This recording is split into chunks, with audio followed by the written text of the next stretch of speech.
What up, folks? Once again, it's your boy Tim with another ride sharing video. I want to ask you guys a question and see if you've seen any uptick in this, because I'm on social media and I'm starting to see these crazy ass commercials in regards to ride sharing, driving for Uber and Lyft. We talk about all the time how our safety is at risk every time we turn the damn key. I've posted videos just in the last week or two alone of a driver being murdered, another driver being kidnapped, another driver being carjacked. So we know this shit happens all the time. But this is a different case of it. I want you to first see this story, and we'll talk about it on the other side. A class action suit has been filed on behalf of over 500 female clients claiming to have been sexually assaulted by Uber drivers. In addition to sexual assault, some female riders have claimed to have been kidnapped, stalked, and falsely imprisoned in different states across the country. The whole reason I brought you this video is because I was on social media last night, and I'm just going through the works like normal, looking at the news feed, Twitter, Facebook, whatever, and I'm starting to see these kind of commercials out there. Did you work for Planters Peanuts back in the 2000s? If so, your nuts are falling off, give us a call at this law firm. You might be entitled to damages. I'm starting to see those type of dragnet law firm commercials in regards to Uber passengers that may have been victims of rape and sexual assault. It's getting bad when the attorneys, as opposed to waiting for clients to come in and hire them, are sending out these dragnet ads, indicating there's got to be a hell of a lot of victims out there if an attorney feels confident enough to pay to post an ad on television or on social media pages and things like that. Is it really that bad, folks? I saw this one just simply on Facebook, a whole page devoted to encouraging victims to come forward and hire them. And then you got this other group called the Rideshare Sexual Assault Lawyers. Is it really that freaking bad? So the question I want to ask you guys now, as drivers in ridesharing, whether you're with Uber or Lyft, have you had passengers try to come on to you, try to take your goodies?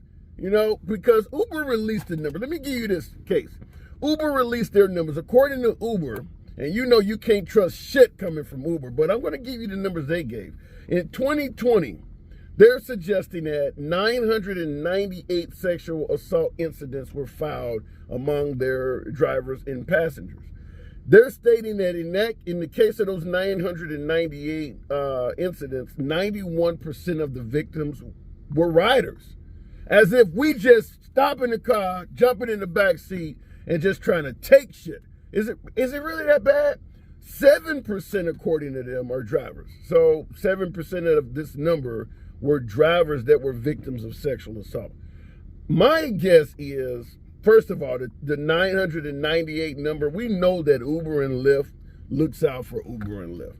So if they're willing to admit there's been 998 sexual assault incidents filed with them, the number's probably triple or quadruple that. Because it is not good for business to come out and tell your passengers that, we'll get you from point A to point B really cheap, but somebody might fuck the shit out of you that you don't really want to deal with on the way on the trip. So they're not going to tell you that. So if it's 998 that they're admitting, that number is probably considerably higher than that. Out of their number, they claim that 81% of the victims were women, which makes sense. And then they're saying 19% were men. But that's a lot of dudes. That's a lot of 19% of 998. That's almost 190 dudes getting banged against their will. Where that happen at? So I'm asking you guys, have you seen anyone picking up folks? And I know for you folks who do the after club crowd on the weekend, there's a lot of folks who believe you can make a lot of money on the weekends, taking people to and from bars and restaurants. Well, you know what they say in the club business. A 10 at 2 is a 2 at 10. Meaning, your ugly ass is only a 2 at 10 p.m., but at 2 a.m., you're a 10. You got a lot of passengers that get in your vehicle that struck out in the club, and all of a sudden, you look sexy as hell in that Prius behind the wheel. So I just want to ask, have anyone ever done that put their hands on you or whatever. You don't have to go too deep in this. I understand this is a private matter.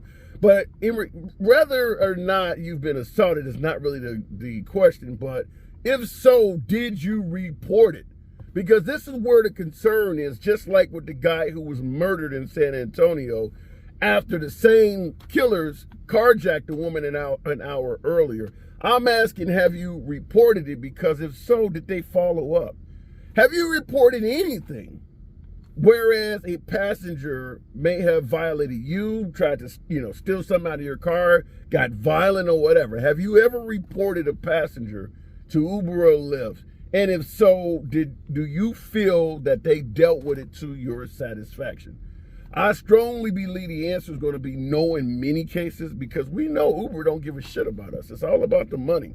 If they can take that passenger out of your sphere so that you don't have to pick that passenger up or deal with that passenger again, they will gladly let that passenger continue hailing rides with other drivers because they want to make the money. So you bitching about that passenger, just make sure you don't get that passenger anymore. But they'll keep putting that passenger back out there, leaving that passenger to potentially victimize other people.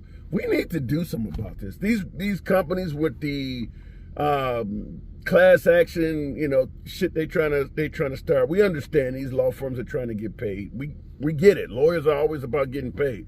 But right now, that's all we got. So if you feel like you're being victimized by a passenger, definitely speak out. Definitely file that lawsuit. In fact, since 2021, there have been 40 women that sued Uber with just one law firm. And this one law firm is claiming they have 550 different claims, 550 claims from one damn law firm. So if Uber is telling you they got 998 incidents, how the hell can one law firm have 550 of them? That should let you know there's a lot more shit floating around out there than Uber is claiming. One law firm, 550 of them. Now, I got an article from Business Insider, the same folks who broke the news years ago, that Uber was lying about that $90,000 they were claiming that average drivers are earning back in 2014. Business Insiders, in regards to the amount of cases, they suggest is well over quadruple what Uber is suggesting. So, just wanted to run a video, you guys. Appreciate you guys tuning in. Definitely subscribe to the channel. Have you had any incidents like this where passengers are putting their hands on you? And did you follow up on it? And if so, was your claim, was your allegation dealt with to your satisfaction? Uber and Lyft are so fucking greedy.